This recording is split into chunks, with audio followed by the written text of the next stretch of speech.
All There. right. Nicely done. Mm-hmm. Here we go. RuPaul Drag Race.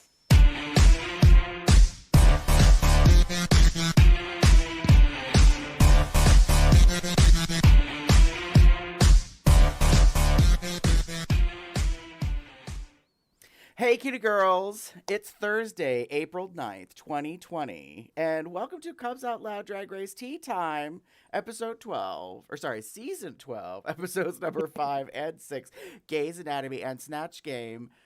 My name is Gary. I'd like to keep it on, please. Because it's mandated by the CDC, bitches. CDC. All right. Enough of the Yeah. shenanigan with the Yeah, intro. let's do this. Yes. Yes, let's do that. There we go. Oh, there we go. Okay. Don't adjust your audio. We was just fucking Yeah. around. Well, Yeah. so we had a horrible beginning, but the intro was a little muffled because, you know, we were paying homage to that infamous moment in Drag Race history. Yes. Giving you COVID-19 realness. Speaking of COVID-19 realness, with me is my co-star hostess. Hello, everyone. It's Damon. Hi. Welcome. Oh God. I've got a pinkish lid, if you can see. Oh, yes, you do. Yeah, a little pink. It's a little pink. It was called You're Running Late, so grab something quickly, like throw it on. Listen to you. Fucking did this shit with my fingers. This wasn't even like I'm I didn't running brush behind, this on. This was girl. like put it on. Put it on. Nice. This is called You've got 2 seconds to get on stage. Fix it. My. Well, anyway. All right, so we were gone for 2 weeks, and we're back. So we're gonna do a double episode. That's right, kids. It's a little DP session tonight with Damon and I. Ooh. Hold on. Wait a second. Damon's like, wait a minute. Did I consent to this?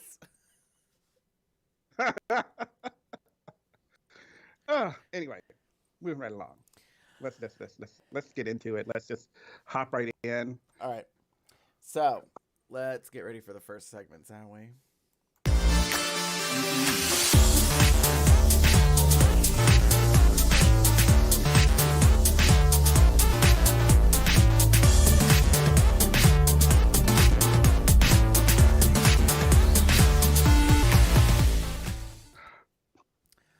All right, so put the pedal to the metal.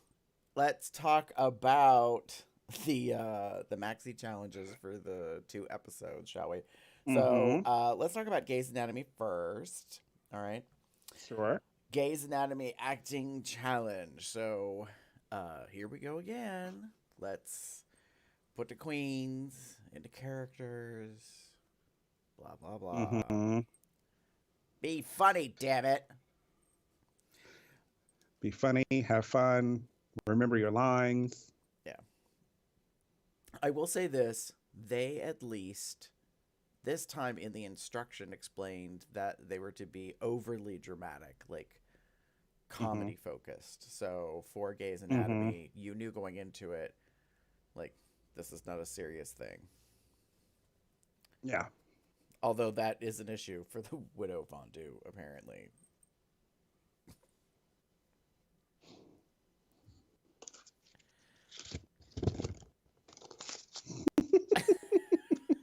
Just saying. Ru called her out on it. Yeah. Yes. Okay.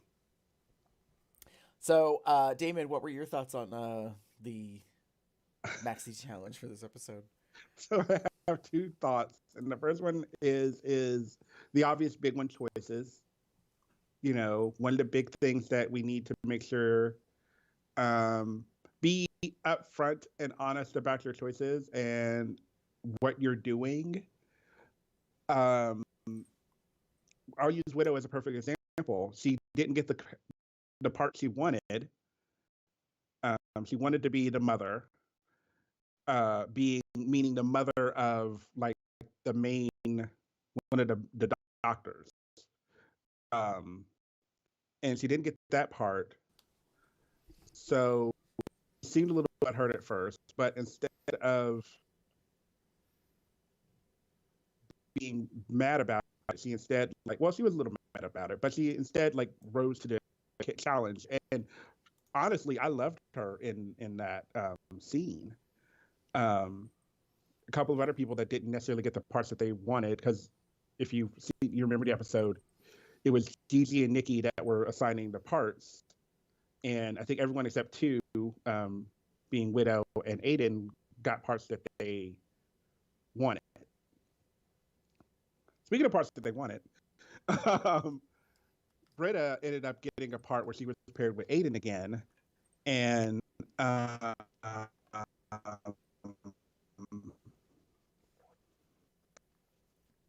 bad choices were made in this scene. I just will say, I don't know where Aiden got that blonde wig, and I don't know where she decided it wasn't on all the way, so I kept seeing her dark hair underneath it, and I was having some issues with that. And then to add fuel to the fire, we hear that Britta spits when she talks, when she's announcing. And I thought that was hilarious, because the scene essentially is Aiden's character dies, so she has to be still, essentially. And Britta's yelling or talking at her, and you can see this the spit coming out of her mouth, and I'm like, oh god, oh, thing. Oh, poor Aiden. But yeah, Gary, what about you? Well, I mean, it do take a lot of saliva to lubricate all them chiclets in her mouth. Shade button. Whoops. Let me get the right button here. Where is that hiding at? How did I... There it is. Can't even read the damn labels on the buttons. But anyways.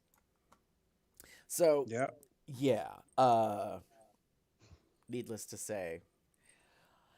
I just simply said, it's acting.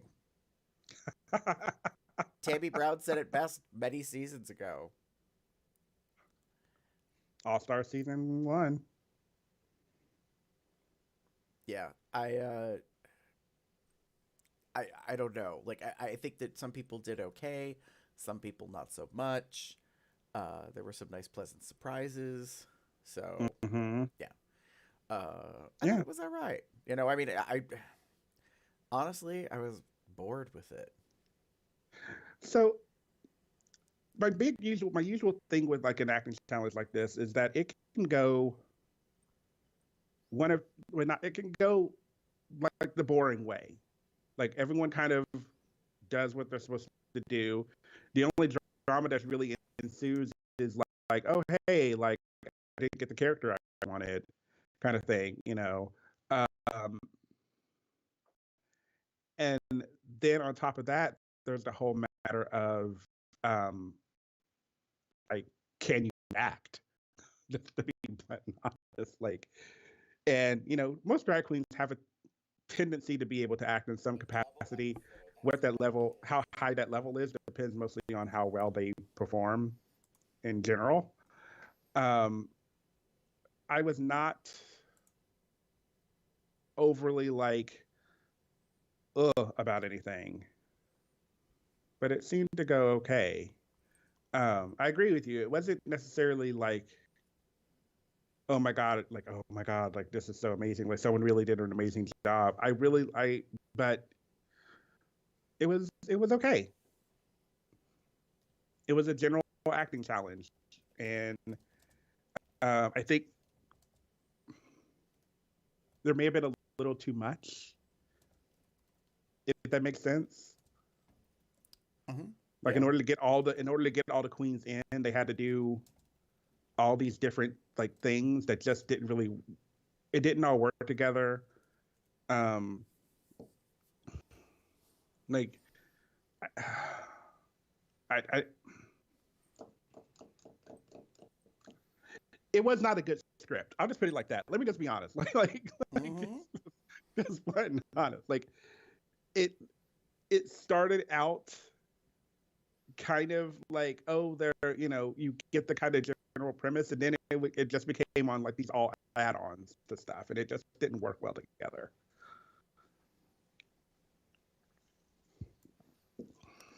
I think that's fair. Mm-hmm. All right, you ready to move on to talk about? Mm-hmm. All right, so episode 6, Maxi Challenge is Snatch Game.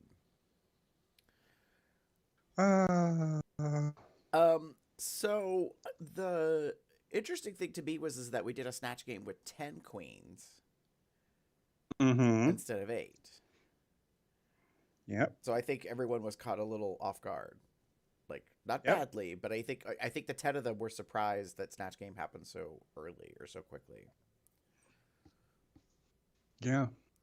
And that's where I'm at. That's So David, how do you feel yeah, about those are my thoughts. Like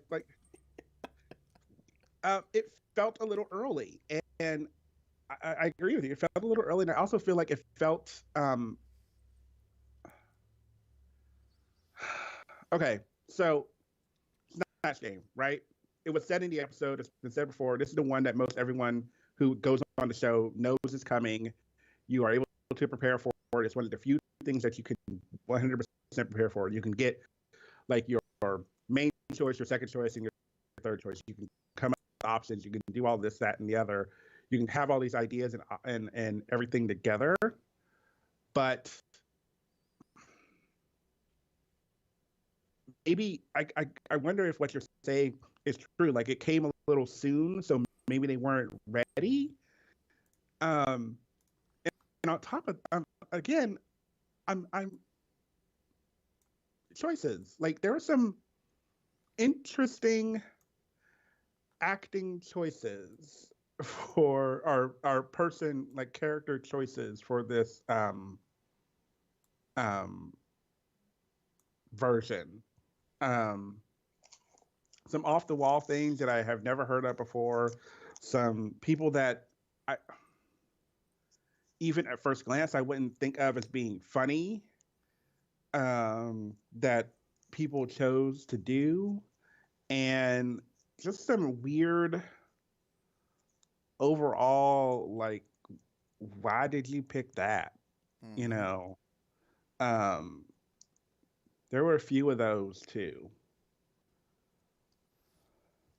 Yeah, so I just felt I felt odd about it, and it just wasn't. It was okay for the most part, but it could have been better. And I think I'm actually going to say it. I haven't said it in a while, but maybe this is, after, 12, 11 seasons and then all the all-stars and stuff. Maybe it's time to let this go.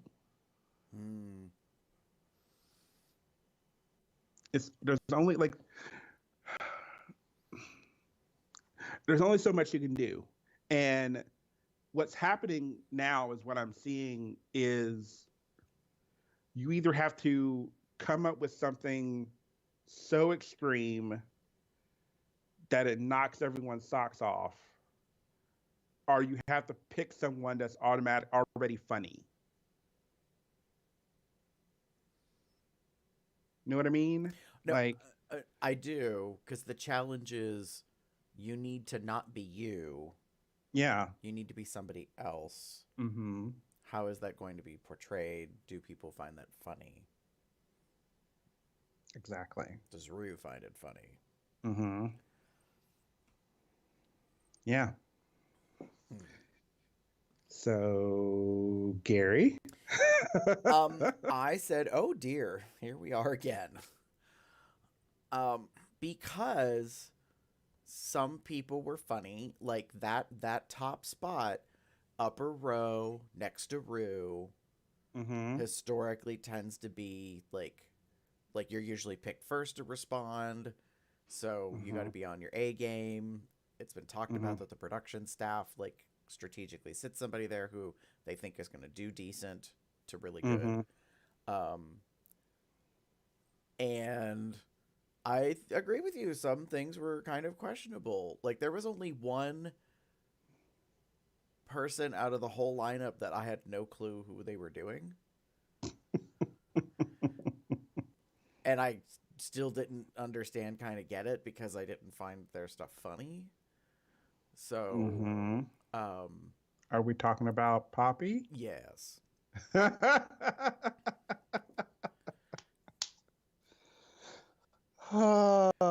Yeah, I have no fucking idea who that is. And I'll be blunt and honest, I didn't go look it up. I didn't go like try to figure it all out. I was just like, Yeah.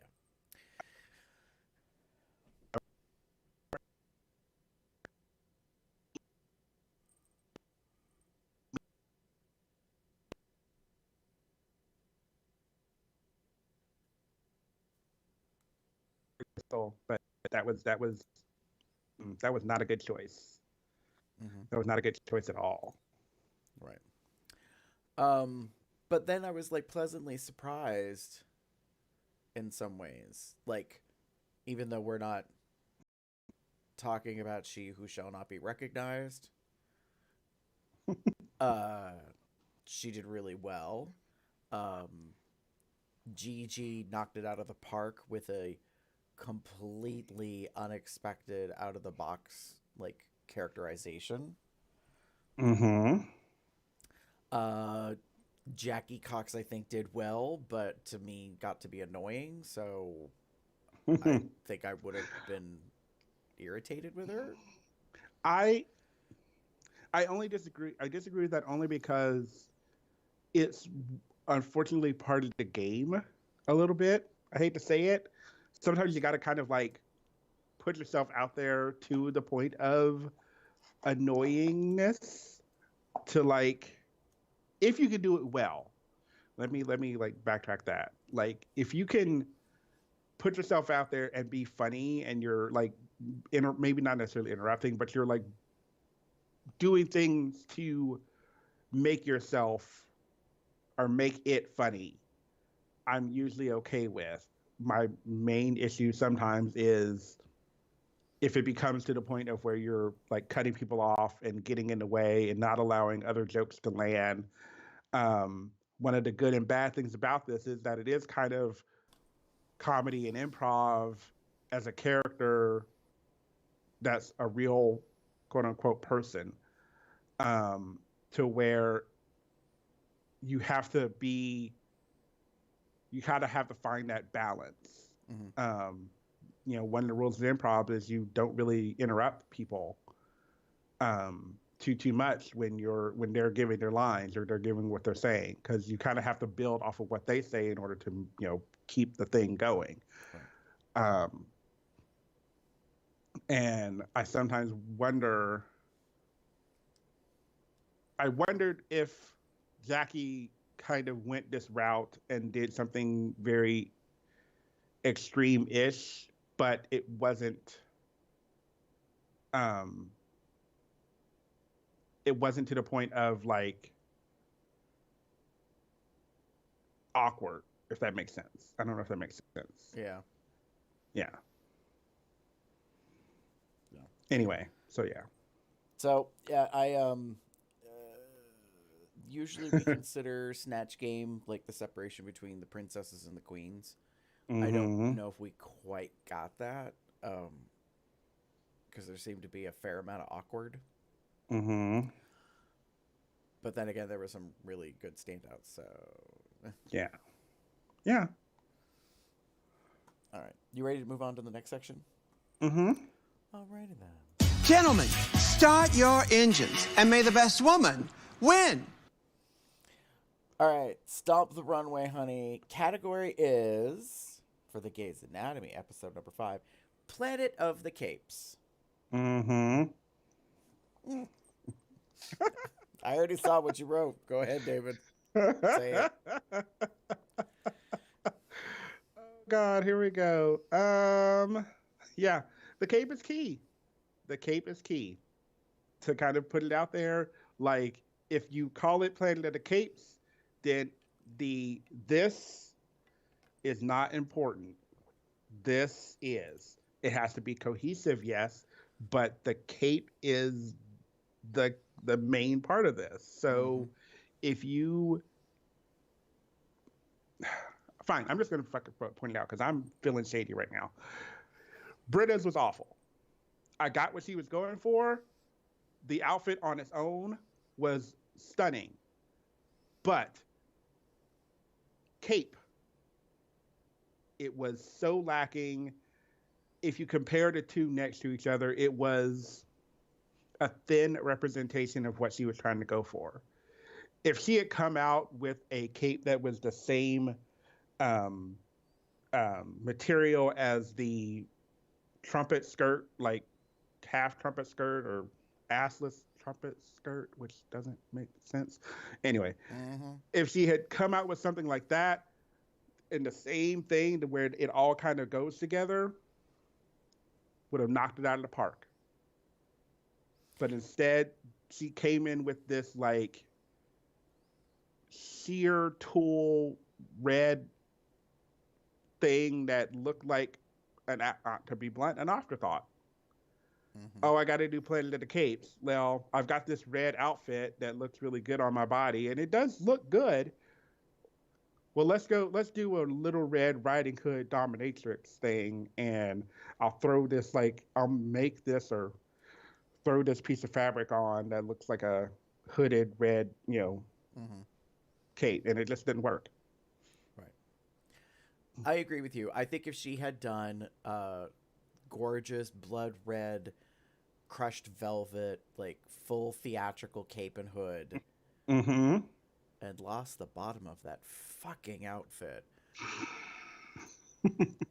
I don't want to see any more queens try to pull that shit off. I don't care who you are. It always looks stupid as shit. Just stop. I'm not even going to agree with Michelle with the whole, it looks like you're going clubbing. No. Absolutely not. If I saw a queen locally wear that on stage, I would not tip her. I'd be like, no. You do not get rewarded for dumb decisions. It looks so awkward to walk in. It looked so bad to walk in. It looked worse. Like it didn't. It just didn't work. Like I hate. There's nothing else I can really say except that it did not work. Yeah. I didn't get it. I didn't like it. Well, let me rephrase. I liked this part, like the bodice, the with the almost looks like ribbon, kind of like, put together, patchwork or whatever together. I liked that part. I would have liked it if she had worn a boot in the same fabric as the trumpet skirt that she was wearing to kind of give the red snake skin kind of, pleather, whatever look to it. But this stuff, and even if like something had connected it to like whatever, I might have been a little better with. But this like this assless trumpet skirt, as Raja and Raven have called it, this assless trumpet skirt, it doesn't.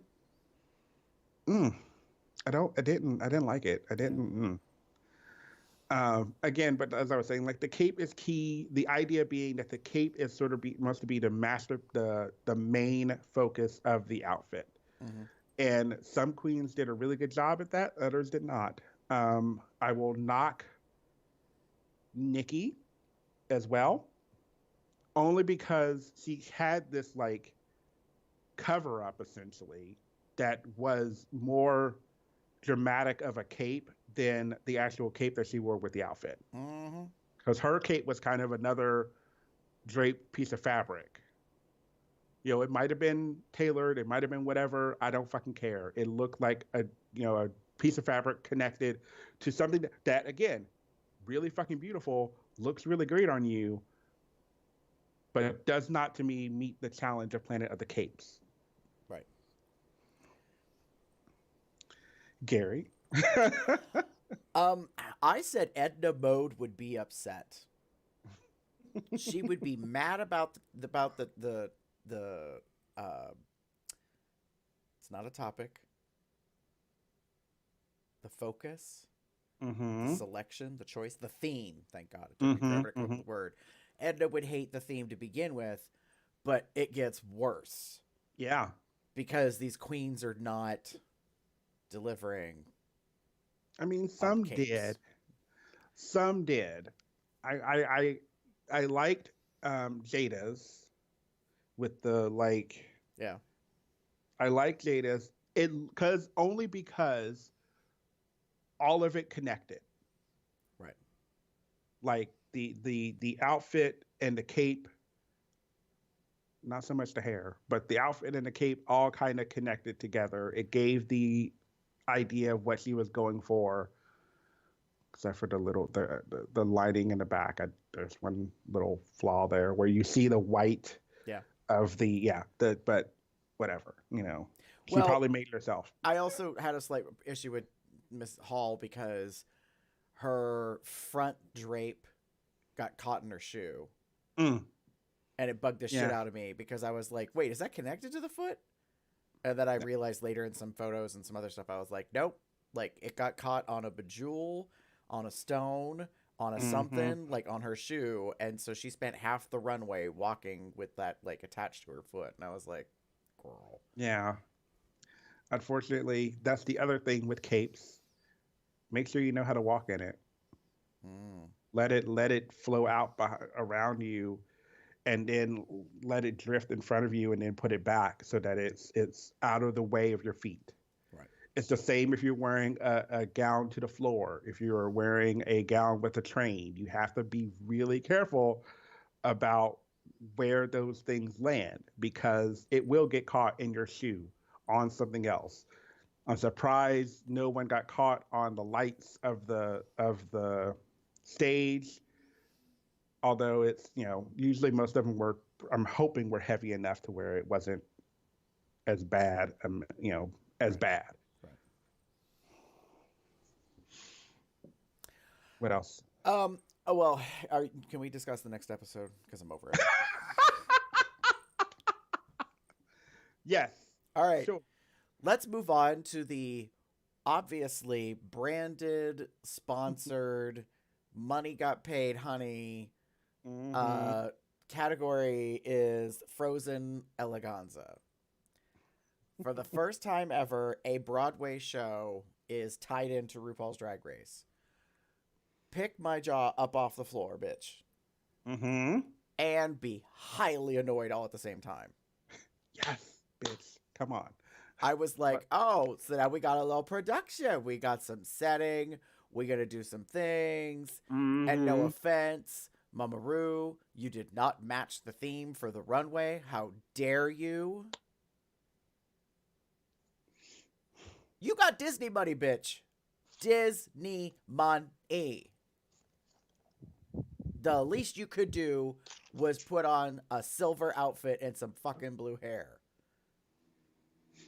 Just saying. She didn't want to outshine the contest. I don't know. I'm not going to give her that justification. She will always outshine the judges. She will always outshine the contestants. Sorry, she's RuPaul. Just putting it out there. So like, I was highly annoyed. But that being said,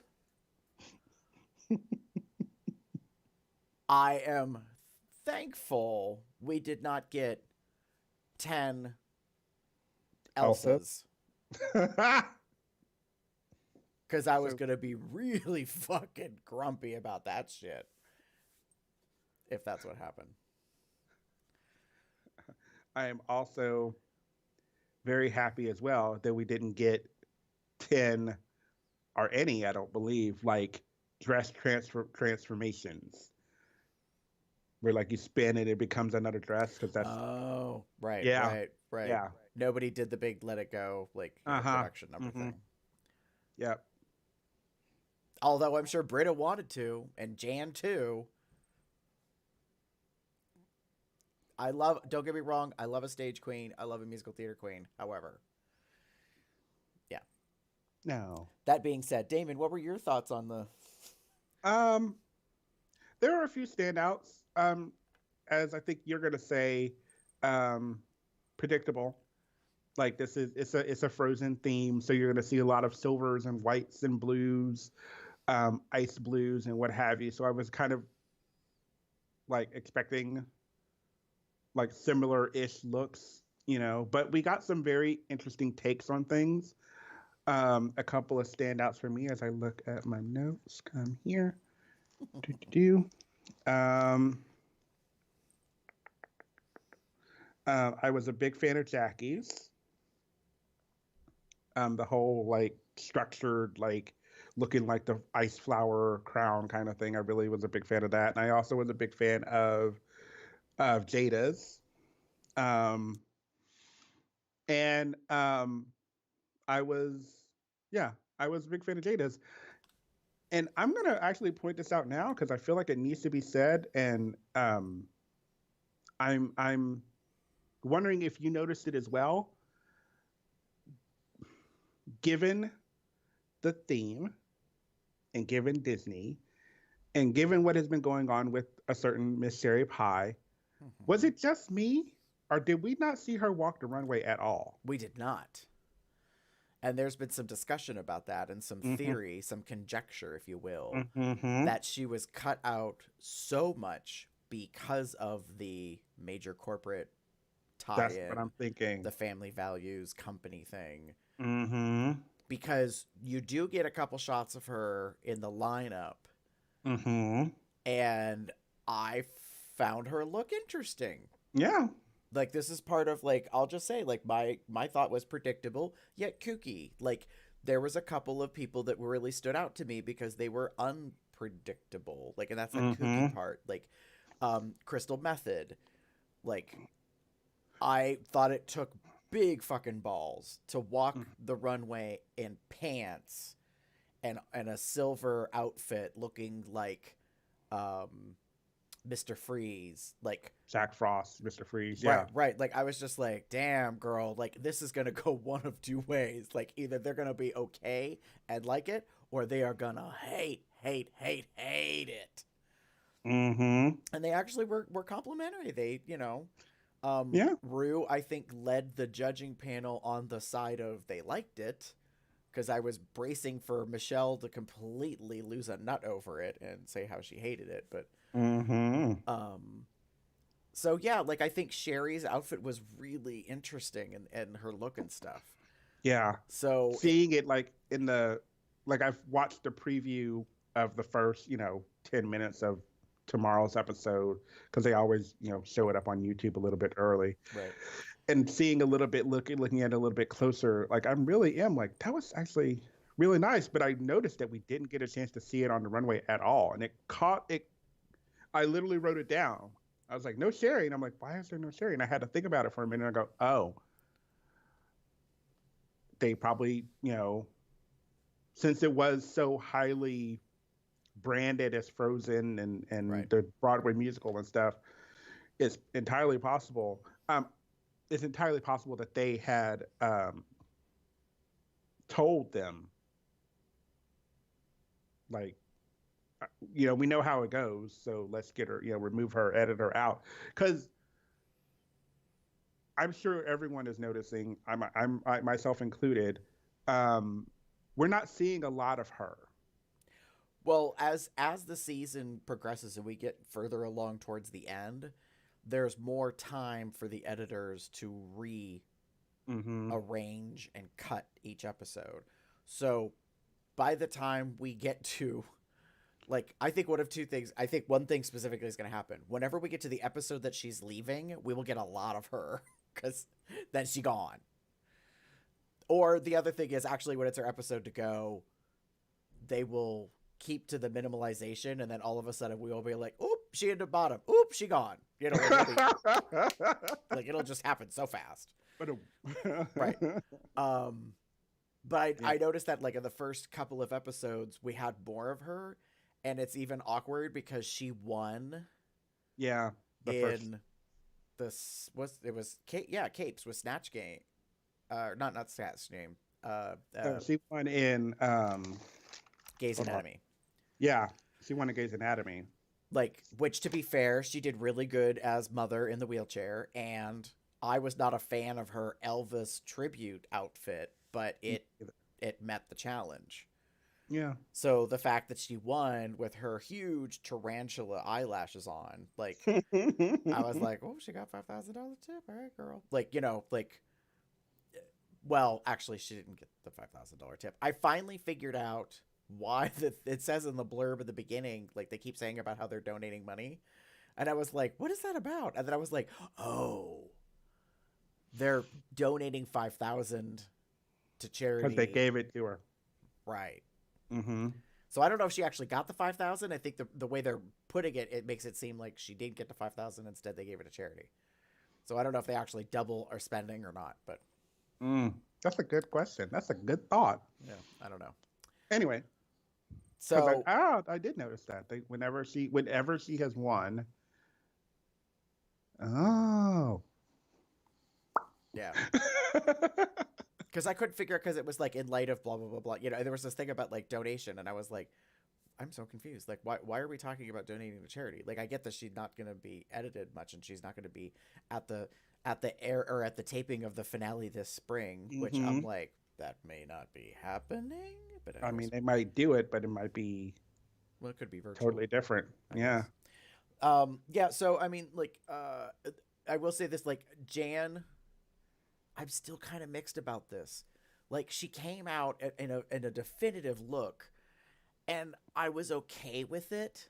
Mm-hmm. Like, I thought it was really kind of wild and different. I mean, she looked like Elsa got bukkakied by, you know, like frost giants, right? And whatnot. Yeah. I was like, damn, like that's kind of wild. But then she like does this interesting face reveal thing and whips the fake hair and like latex face thing off, and I was like, okay.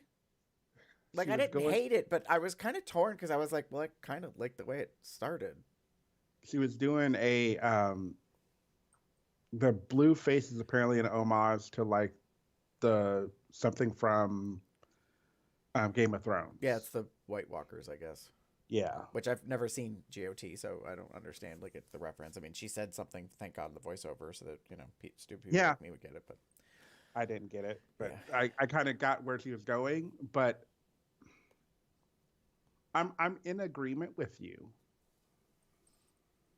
Yeah. Like, I would have liked it if she kept it on, because what ended up happening is she started walking a little bit more, like the silicone or whatever that's, you know, attached to her, it starts shaking, and it doesn't look like it's frozen. It looks like it's slime. True. And it loses that, like, Frozen, obviously, to me, is stop. You know, there's no movement. There's very little movement. Right. You know, and that's kind of where it lost it for me.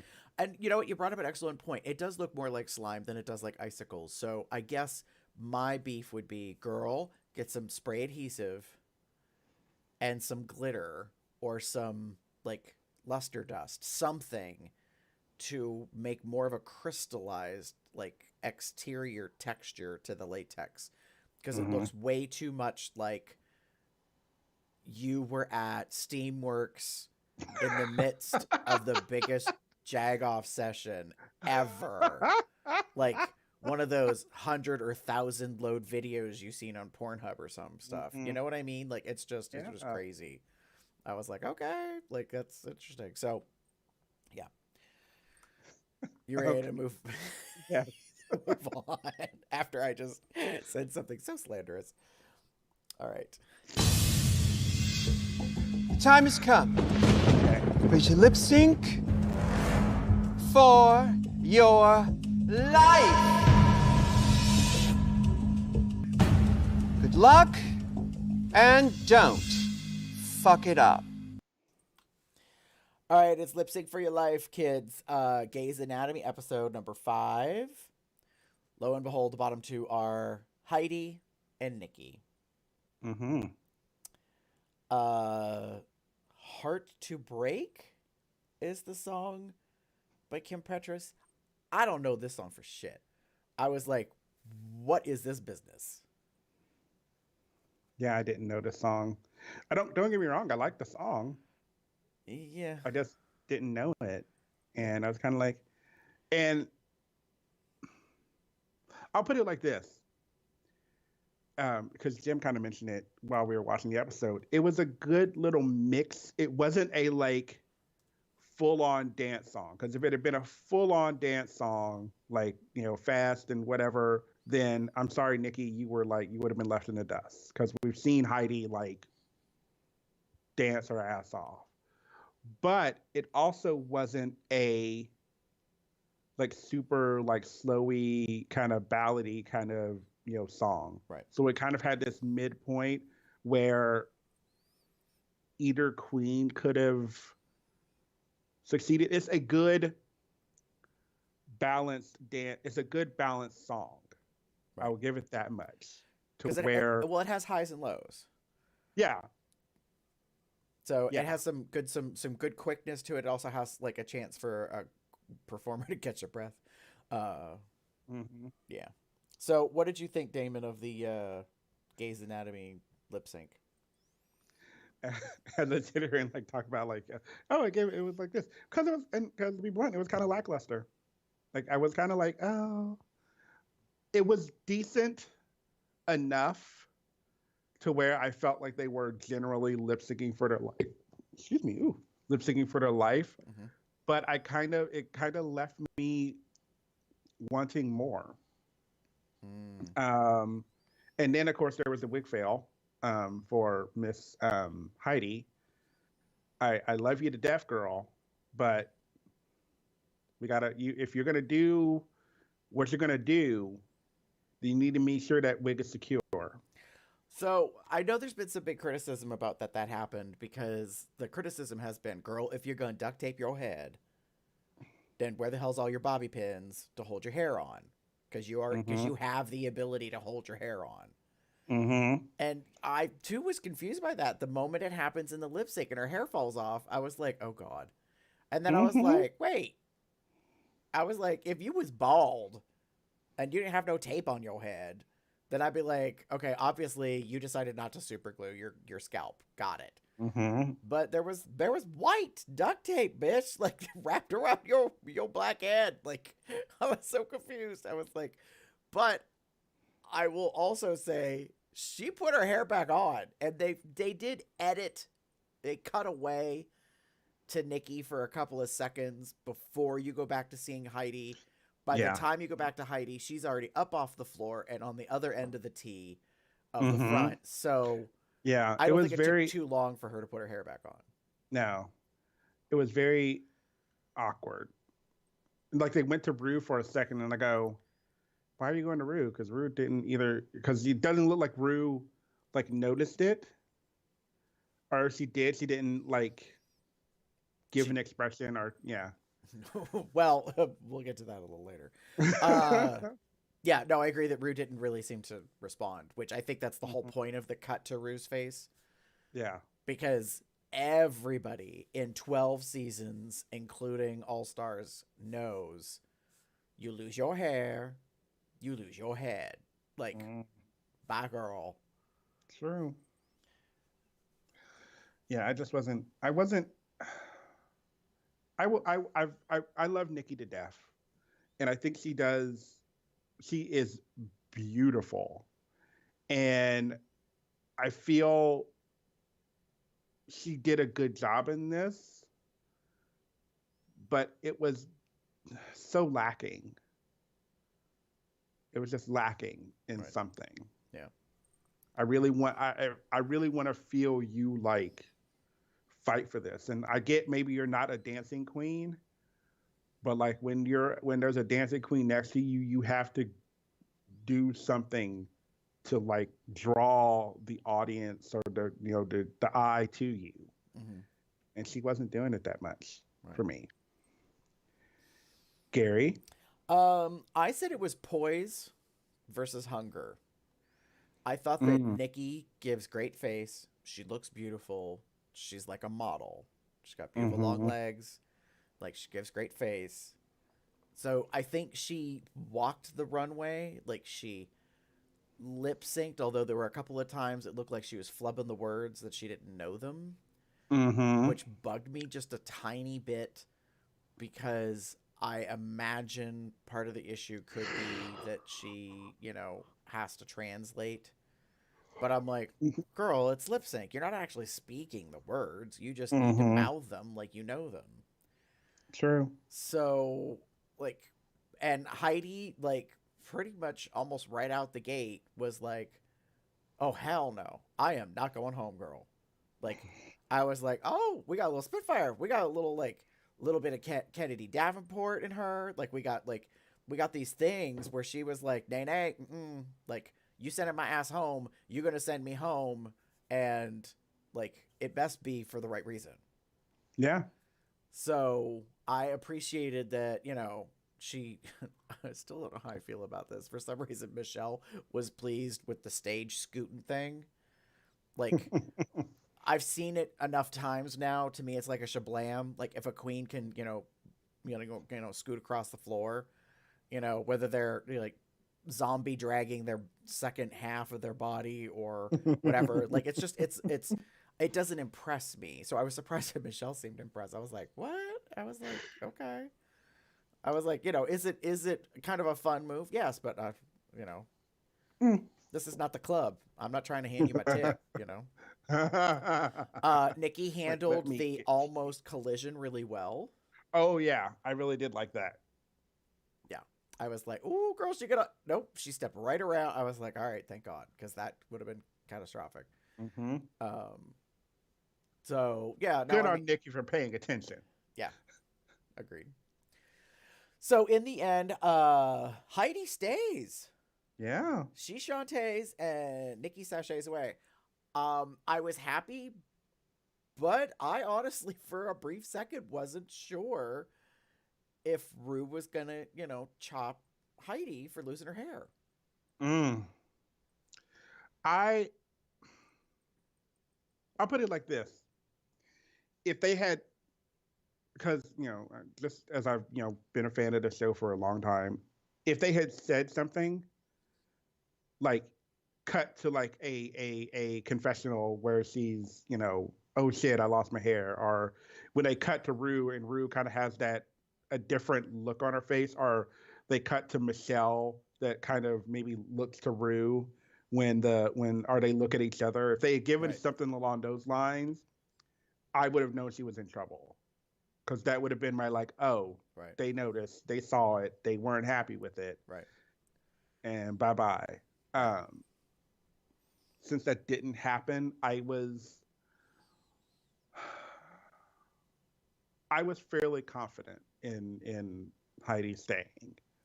Um, Heidi's got enough of a personality Mm-hmm. and a funness to her that is I hate to be blunt, is keeping her on the show. Like, she's doing somewhat well. She's getting a little better here and there, but she's also not flunking, if that makes sense. No, it does. She's maybe making like maybe a C plus, as it were. I'd probably give her more like a B minus. Mm-hmm. But no, I understand what you're saying. Like, she's like in the bottom of the top half. Mm-hmm. Like, so she'll be around, but I don't know how much longer, unless like she steps it up and or other people fuck up or falters. Mm-hmm. That being said, ready to talk about the Snatch Game Sure. lip sync? So the bottom two, are the unsurprisingly edited to hate each other, mortal enemies, Britta and Aiden Zane. And they have to do Let It Go from the musical Frozen by Cassie Levy, which is not the Idina Menzel version. Mm-hmm.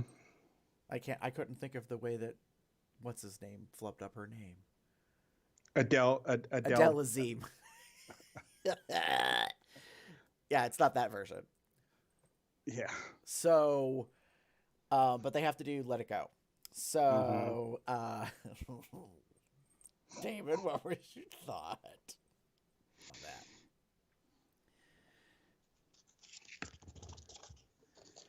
Meh. Okay. I mean, just so we all know the Idina Menzel version. Every queen knows the Idina Menzel version. Like, if you haven't done it when it came out, you know, you've seen a lot of queens do it. It's so popular, it's so well known. This different singing of the song, it's the song was my first kind of problem. I'll just be blunt. Like, obviously they were attributing it to the Broadway musical, da da da da da. So obviously they were going to do the Broadway musical version of it. I get it. I understand it. I like the version in the musical.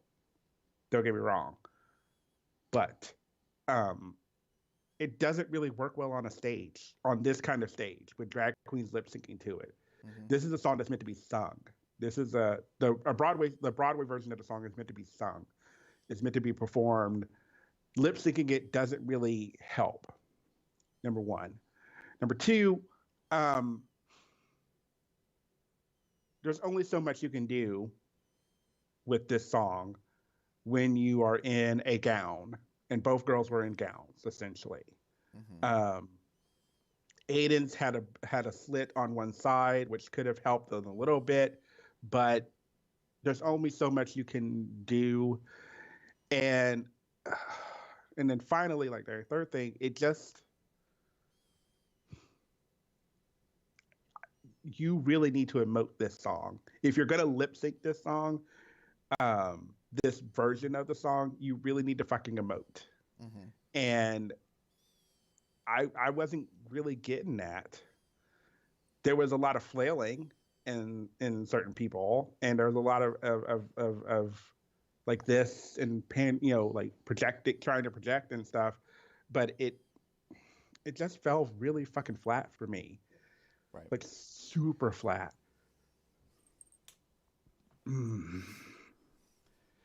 Gary? I put this in all capital letters. Ru was not impressed. Now, to be fair, at the time that this was recorded, she may have just had a Botox treatment, and that's why her face did not move.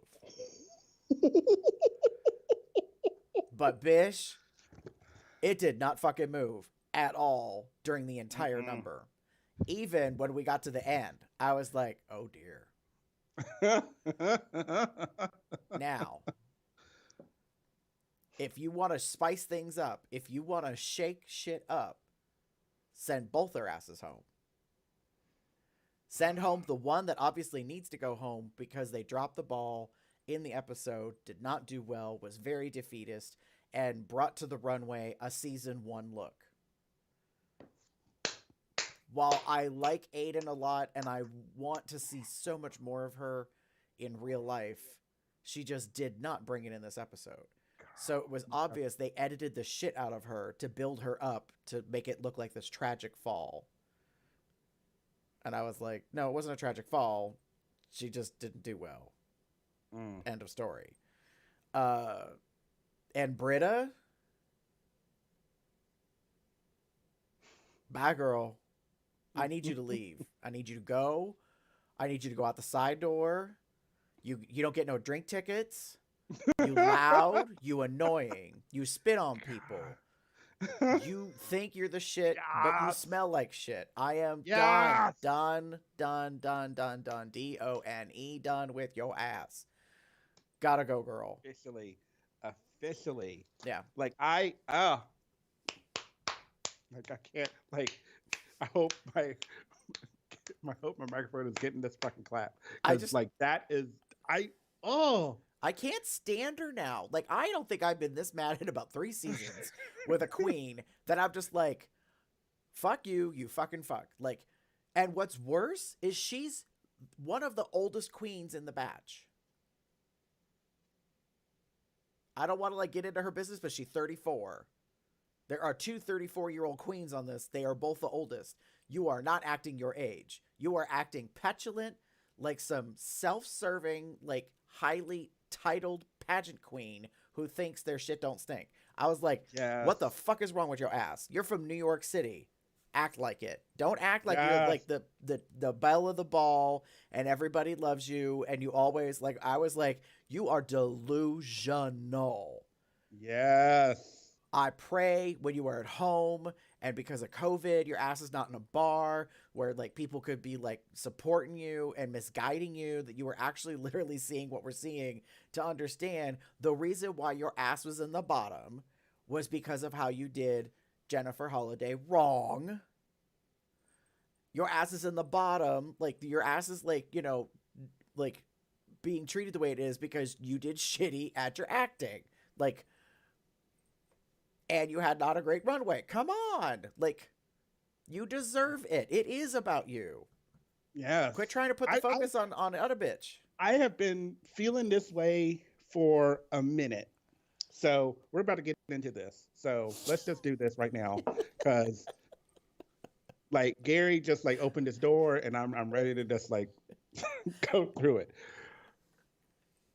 Since she was on the show, since she got on the show, Britta has gone down this like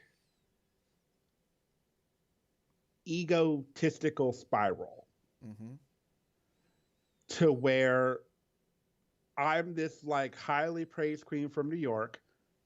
I don't know that. I can't confirm that. I'm not in New York, but if I haven't heard of you before, Truth. two, like there's this, she's become, because of whatever has gone on in New York, she came in with this like self sense of entitlement that has not gone away. I am over her constantly blaming other people for her faults.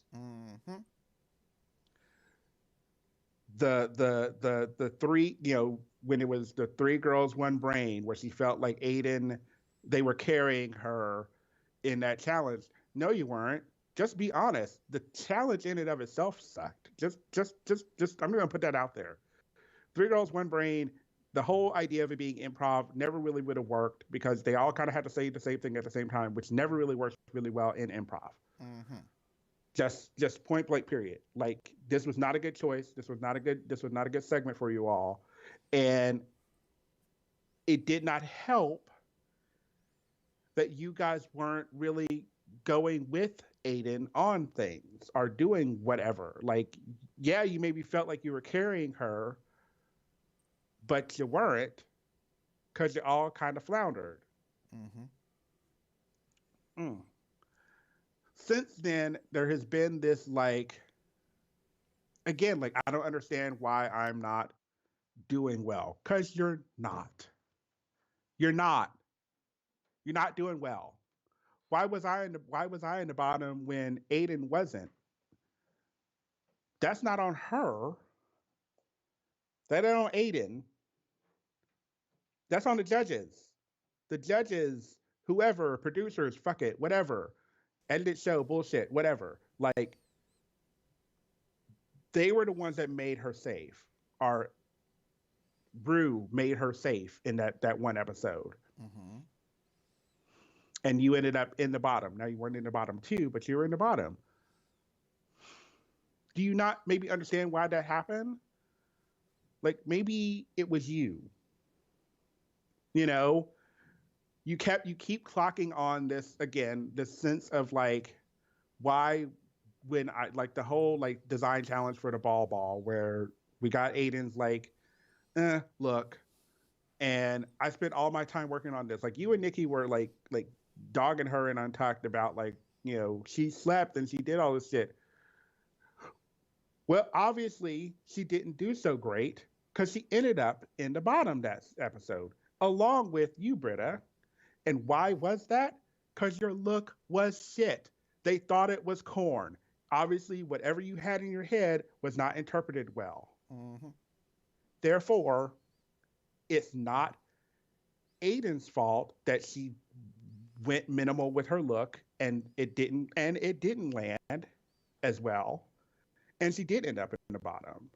Just like you, where I put all this work into it and still fell. Like, I'm sorry about it, but that's sometimes the way things happen. Mm-hmm.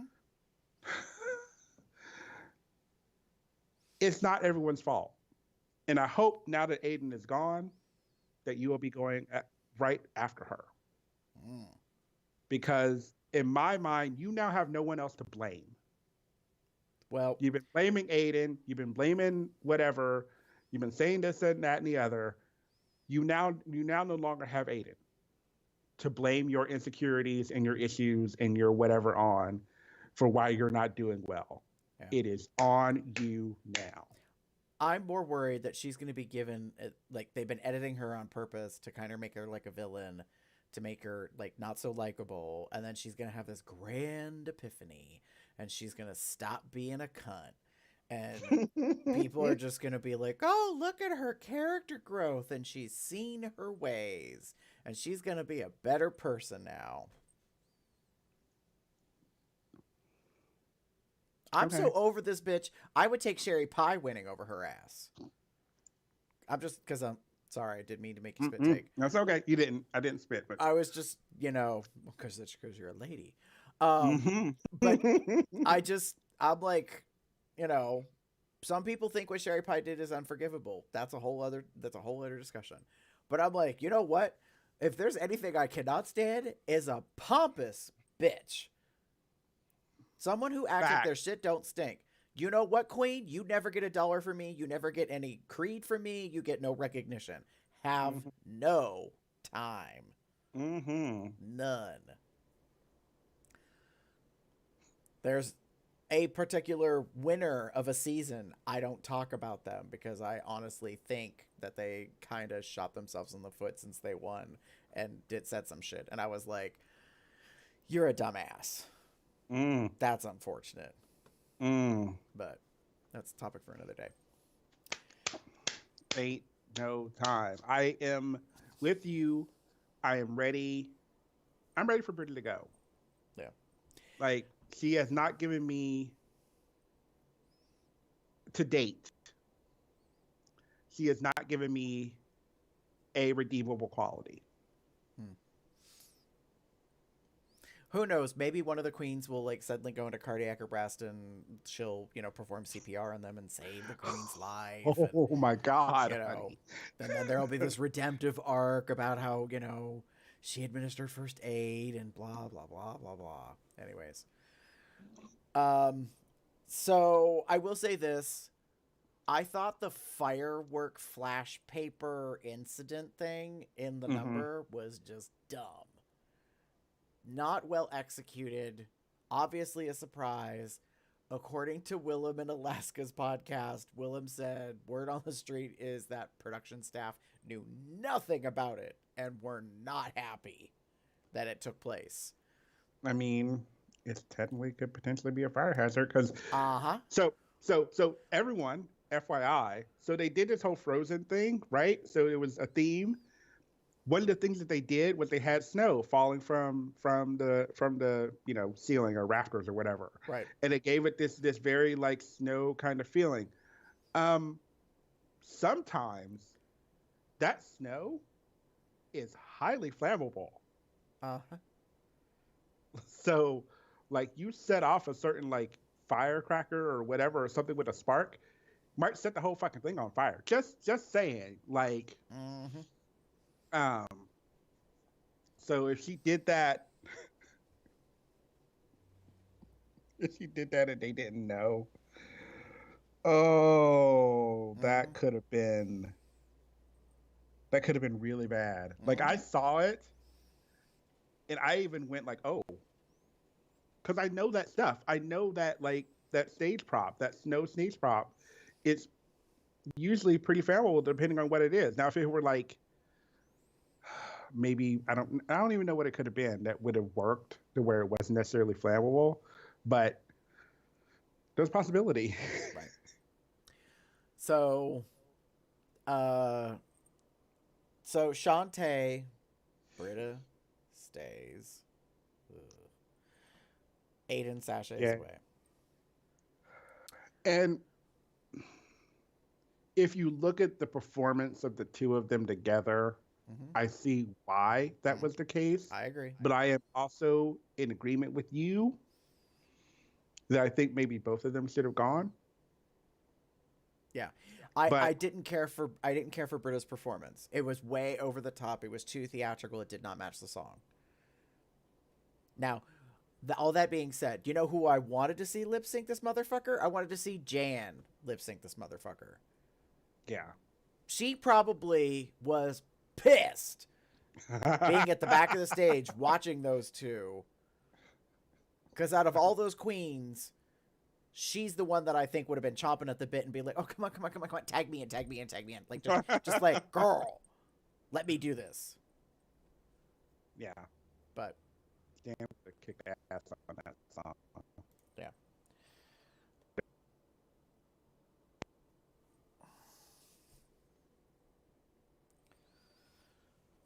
So,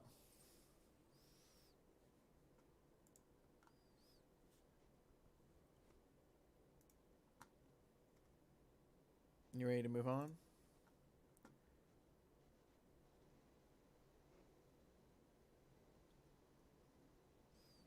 Hmm? I think we had a little bit of a lag on the Skype. You Yeah. ready to move on? Mm-hmm. Okay. Cover girl, put the bass in your walk.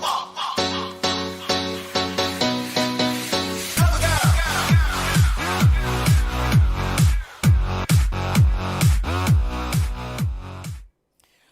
All right, so it's times for snaps and eye rolls, aka hits and misses, the highs and lows of the episodes.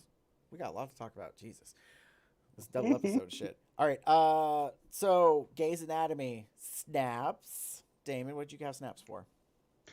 I'll put it really quickly. I love Jan in the acting challenge. Of the queens that were in that, I really appreciate it because she kind of came in as the second character, the second Dr. Meredith Gay or whatever. And it was good. I loved the ending where she basically rushes Gigi off the walkway and comes in as well. I just thought it was very cute. Mm-hmm. She did a really good job in the acting challenge. So kudos to her for that. And then my other ones for this, my snaps are actually for, we got a lot of Brooklyn Heights realness for Miss Widow Von Du in the Untucked when we had the Aiden, Jada, Britta, Heidi kind of like fight Mm-hmm. that happens in the Untucked of that episode. We don't talk about Untucked a lot this season, but that Untucked was, whoo, that was pretty fucking amazing. It was epic. So fucking epic. And because essentially what it was coming down to, which is, I mean, hate to say it was fact, is Aiden has felt like she's been picked on since the start of the season, and she was tired of it. Mm-hmm. And she was over it, and she was defending herself because she was tired of being like, she had a moment where she was safe that episode, and I could see why she was safe over some of the girls in the show. And she didn't get a chance to really celebrate in that moment because almost immediately she gets, it's Britta. like saying like I don't feel like I should have been in the bottom, or maybe my scene partner and I should have been in the bottom together. Mm-hmm. And I want to be like, Bish, she wasn't the only scene you were in. Like you were in a couple of things, Mm-hmm. and we've dragged Britta enough. I don't want to drag her anymore. Actually, let me do. I didn't like you at all in this see in the Grey's Anatomy thing. I didn't feel what you were putting down. You didn't really give much in this thing, and I didn't really like your look either. You didn't really look like a doctor. Kind of looked like a hoe in a lab coat playing doctor. No, she better don't.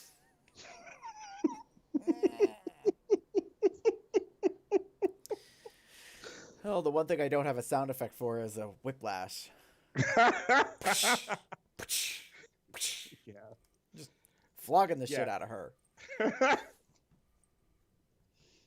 Anyway, I was very much impressed with Widow because she gave us very much a Brooklyn like Heights, like kept on sipping that drink and like I'm not gonna say a fucking word. I'm just gonna listen and enjoy this drink and like look like give to the camera and muck to the fucking camera. Like, oh, it was giving me life. I loved it. Nice. Gary, how about you? So I want to give my snaps to Mama Ru for her runway look in the Grey's Anatomy episode. It was giving me life. I am so in love with that butterscotch honey almond hair color with the emerald green dress. It is right out of the Ho Ho Ho Christmas album cover with the 3 Rus on it. It has always been a great color combination. It looks amazing on her skin. Her face look was perfection. Her hair was like cray. The dress was great. Like I was just like, all right, could we have 13 episodes of that, please? Like not exactly that, but like could somebody get the game together? Because sometimes it's not that good. So, yeah. Yes. So I want to give snaps for that. Because that's the only thing that really stood out to me in the episode. Eye rolls. Damon. What you got eye rolls for? So so okay. It's been discussed before, and I'm gonna say it again.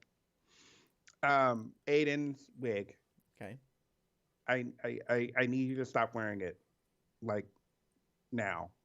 Like I understand like looking at your makeup tutorial. I didn't watch the What You Packing, but the makeup tutorial that they, put out. I watched that you kind of have this idea of that this is your signature kind of look, and the wig is part of that signature look. That's quintessential Aiden, as it were. I think you need to pick a different wig. I think you need to pick something else. I think you need to do something else because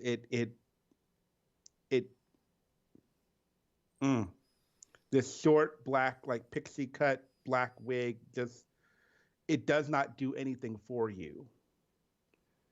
And I was tired of seeing it in the episodes of this season.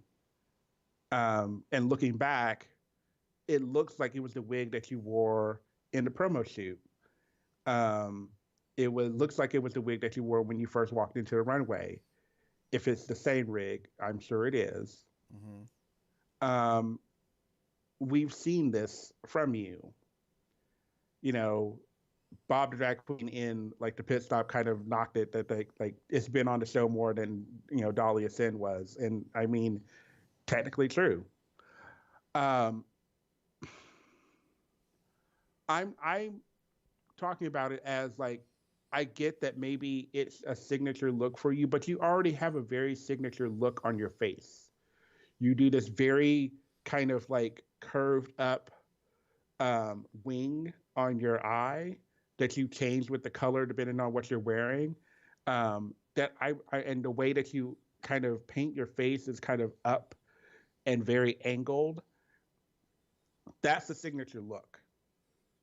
A wig is not. Like a wig, for the most part, is not. I'm sure, some people might disagree. Like Miss Coco Peru, she'll probably disagree with me. Which she does. What she does. Like, and that's where I am on this. Like, I do not have a problem with the hair. It doesn't faze me in the least bit. As a long time retired queen myself, I had one hairstyle because I considered myself way back in the day a gender illusionist. So my thing was to be a woman. So my persona was always gonna have the same hair. Like, that's one thing about drag that I now appreciate, but like I don't knock for anymore. But it does bother me, like when a queen is like I'm Jaja, and here's the 78 flavors of Jaja, because like while your makeup may change a little bit from time to time, it's like the outfit changes, the hair changes, like again and again and again and again, and I'm kind of like, oh my god, like that shit's expensive. Like, what the fuck? Like, where you get all this stuff from? Like, I'm like, if you could make a living at it and do it professional, great.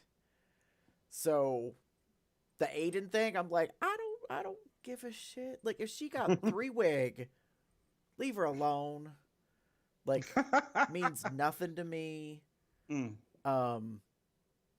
She's, I mean, and I know people have kind of talked about it, but it's like, she's a line cook in a restaurant, like, in a, like, well, might be again, given, well, COVID. No. There's been an exit.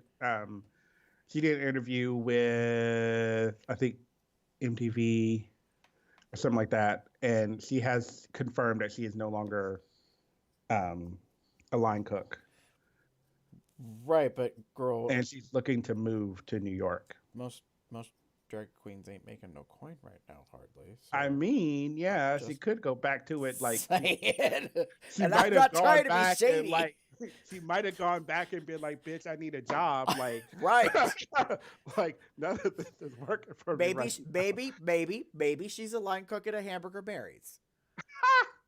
So she's back there and she flipping burgers, and then she comes out and she do a number or two, take some tips, go back in the kitchen.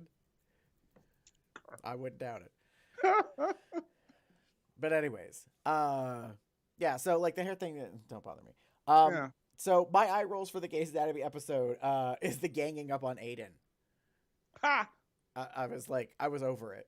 Like I was, and Heidi is, if she don't win that season, she is gonna win Miss Congeniality, I think, because she is just like being like, she's turning herself into fan favorite is actually the way to phrase it correctly. And I think that, she is definitively like, she's not Miss Polly Sunshine, because like she had it. Yes, I loved that. She completely was like done over. She clapped back. I was like, oh, okay. She called all y'all asses out about it. Like, I was sitting there, and I agree 100% with what she had to say. Yeah. Like, she was safe. Aiden was safe. Like, okay, so I'm knocking the wig. Don't get me wrong, and I still feel that way about the wig. But on that same token, the wig wasn't the thing here. The issue that they were apparently having or have had with Aiden is this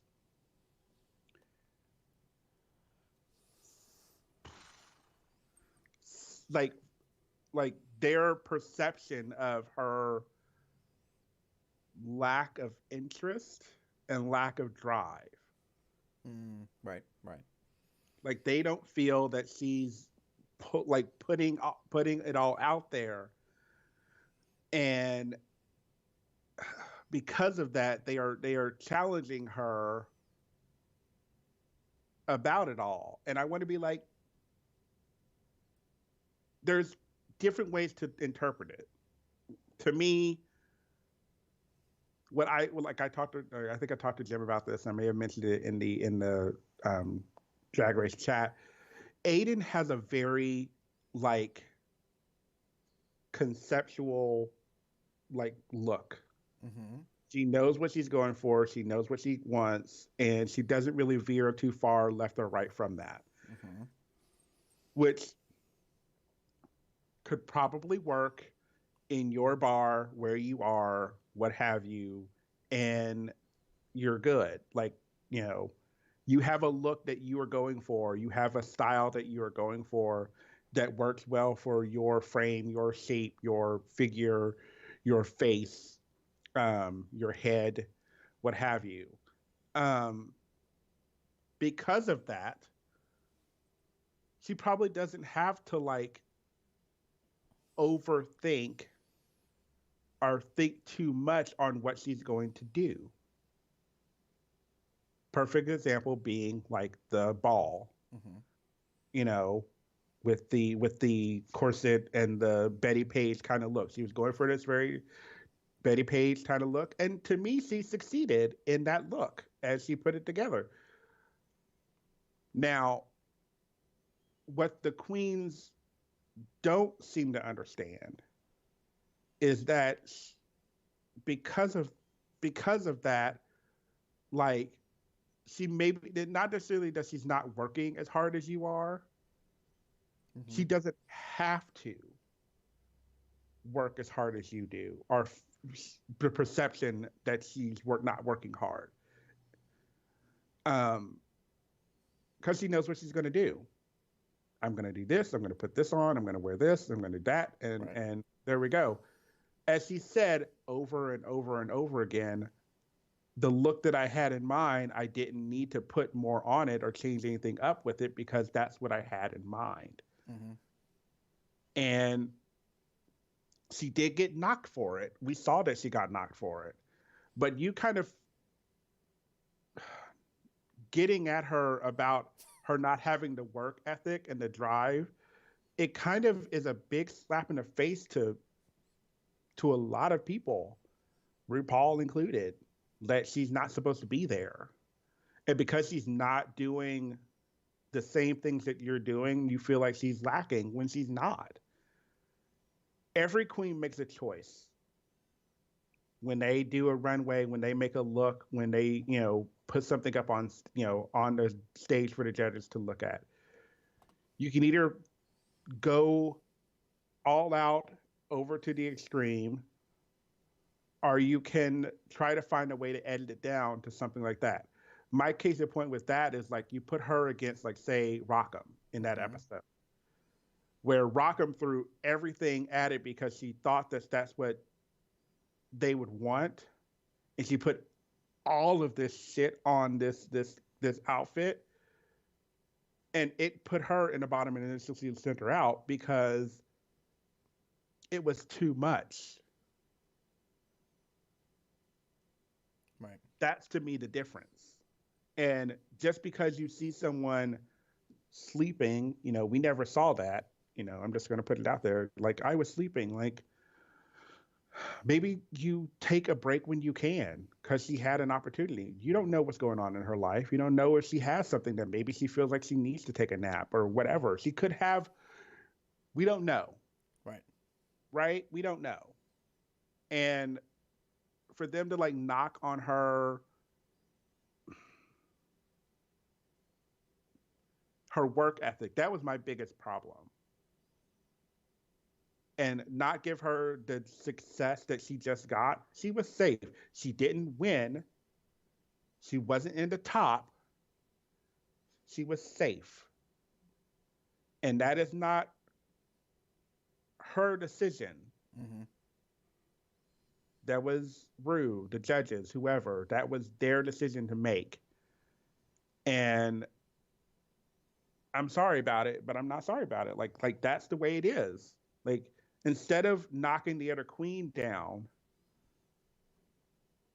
why aren't you like talking to the judges or knocking at the judges about it? Obviously, because you don't feel like you can.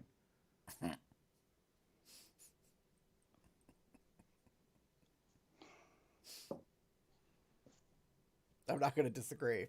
I I'm not. No. So. Anyway, move right along. Yeah. let's get into the last part. So Snatch Game, snaps and eye rolls.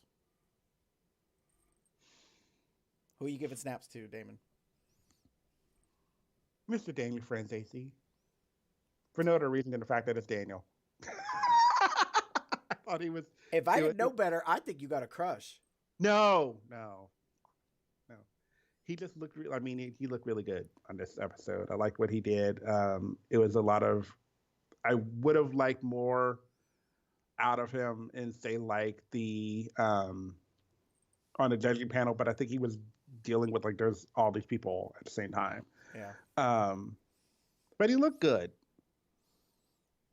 And I liked that they did like a whole Mean Girls. Like, they had the guy who played Aaron Samuels as well on the show. It was kind of a cute little thing.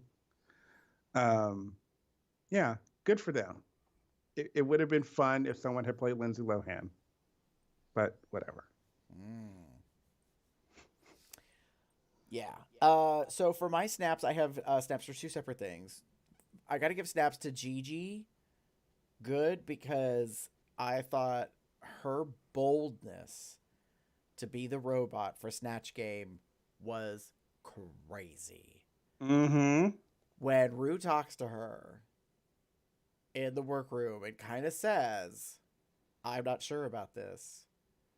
And Gigi, so professionally, so politely, talks back to her and says, I do not agree with your assessment, or however she phrased it. It was like, okay. Like, girl, this is going to go one of two ways. You are going to crash and burn and bye, or you know what you're doing and you don't need someone to talk to you about it.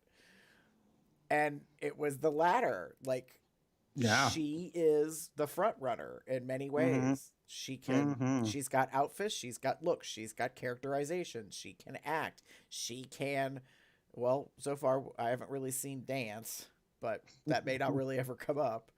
And we haven't seen her sing exactly. So, like, that may be where her downfall is. But yeah, like, she delivered. I was not a fan of the skull cap thing. I understood for character why she was doing it, but it bugged the fuck out of me that it was wrinkled. And wasn't necessarily a great fit to her head, but it made, she understood how to be funny, how to deliver. Yeah. How to make something that didn't seem it was going to be funny at all to make it funny. Yeah. She made a very bold, like, choice there. And not only that, she didn't waver or falter with Ru. Like, that was my big thing. Excuse me. My biggest thing was that despite Ru kind of going, I don't know, she went, I do know, and I'm going to knock it out of the fucking park. Like, good for her. Like, that was the one thing, like, I will admit that I had the most laughs with. I thought it was very funny. Because it wasn't at all what I was expecting. Right.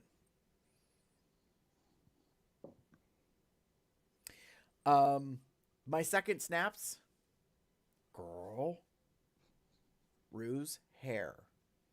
In this episode, motherfucking taffy. That shit was so on point. She turns the corner. Don't get me wrong, the gown's nice. But the hair, that hair, I was like, where the hell did that come from? What does it taste like? Because it looks fucking edible.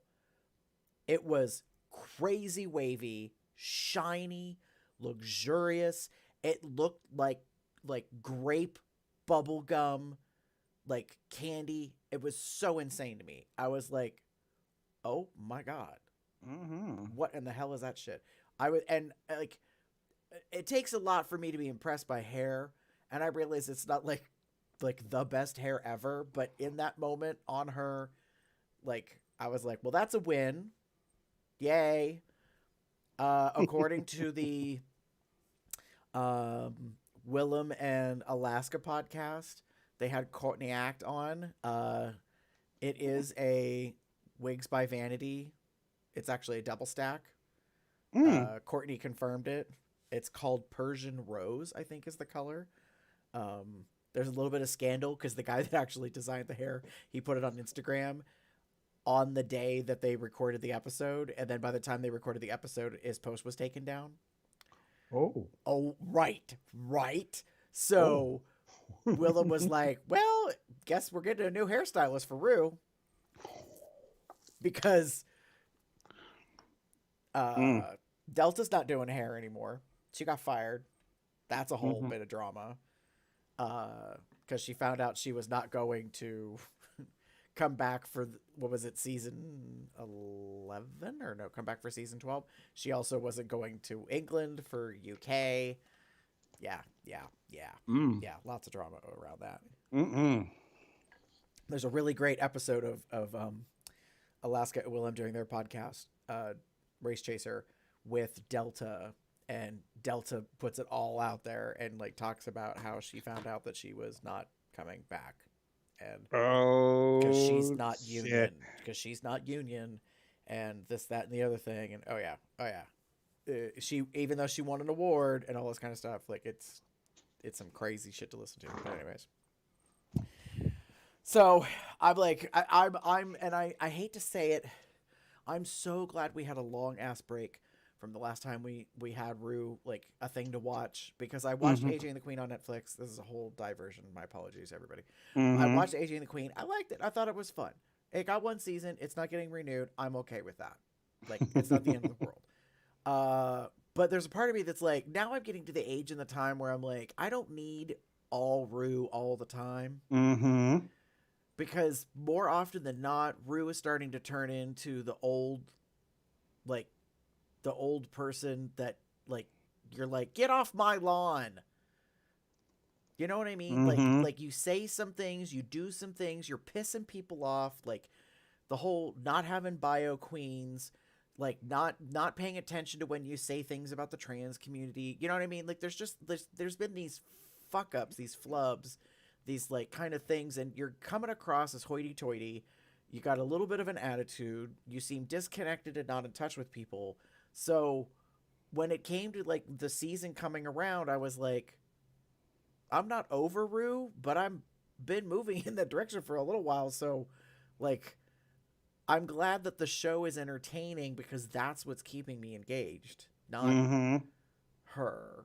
And I don't like saying that because I really, like, I have for years looked up to RuPaul Charles as a person who's done great things, but you're not doing great things now.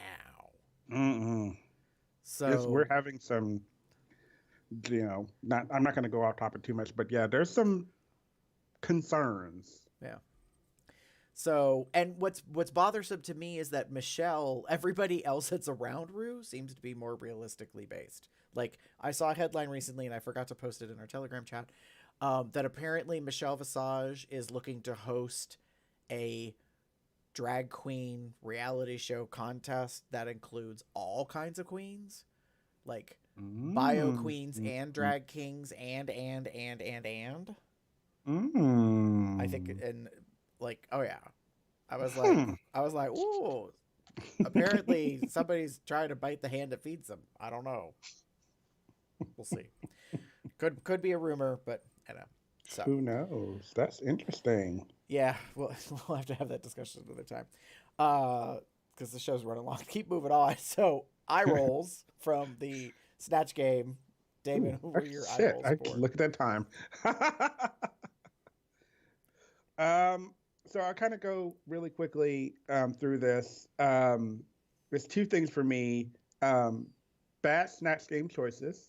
This episode has kind of been all about choices for me. And I'm going to put it out there. I'm sorry, Widow, but your Tina and Ike was a really bad choice. I'm glad you were safe, but like Tina Turner, like the story and beauty behind Tina Turner is not realistically funny. So I will say this: I didn't watch the movie. I don't know that much. I realize I'm gonna lose gay points for this. I have not memorized Tina Turner's background. I It's have okay. her biography book that came out last year. I read it. It's great. But nowhere in her biography does she talk about Ike and cake. I was so like, what the fuck is that moment about? Yeah. I was lost. Yeah. It's I think it's from the movie. It's an Eat the Cake anime. It says some anyway. Oh, okay. Yeah. Anyway. Yeah. I haven't watched the movie in a long time, but I remember that being something in it. Anyway, you always have to be careful about what you're going to do. And if you pick a character that no one or a person that no one really knows a lot about, then you either have to go to like the try to find the funny and do whatever you can. Again, Aiden and her Patricia Quinn was awful. It was not a good choice. It was not funny. You're basically playing an old woman that could have been anybody. Mm-hmm. To be perfectly frank and honest with it, like you could have been any older woman, and we would have gotten kind of the same responses. Why was it Patricia Quinn? Which is also a cause for controversy because Patricia Quinn apparently was not a fan of Aiden's performance. Yeah, and I really honestly feel bad. Like, that's the risk you take doing Snatch Game of someone who's alive. Mm-hmm. Because it could go one of two ways. They're either flattered. Actually, go three ways. They're flattered. They just stay silent. Or, in this case, Pat Quinn came out. It was like, how dare you? Mm-hmm. And what bothers me about it is Aiden has to live with this now. And Aiden specifically said in the setup and was asked the question in the workroom which version of Pat Quinn he was going to do, and he said the drugged out version. So my issue with Pat Quinn's response is, girl, I get that you're upset and you don't care for this portrayal, and it was not a good portrayal. However, this characterization was coming from the not so great part of your life biography right now. Mm-hmm. So I don't think you get to bitch that much about the fact that the queen picked the darker chapter of your past. Like, Mm-hmm. I mean, that would be like if somebody did O.J. Simpson Mm-hmm. and then like try to put on a white glove on Snatch Game. My God, I just realized like how crazy that would be.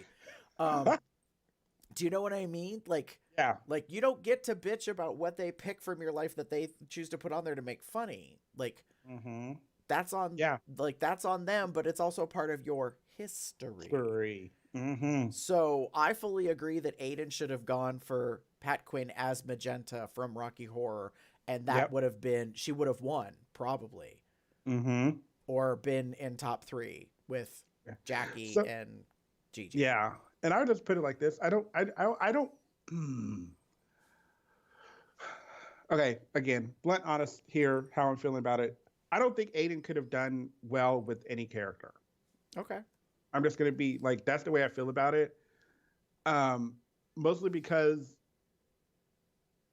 I don't see a lot out of her that goes beyond like this streamlined kind of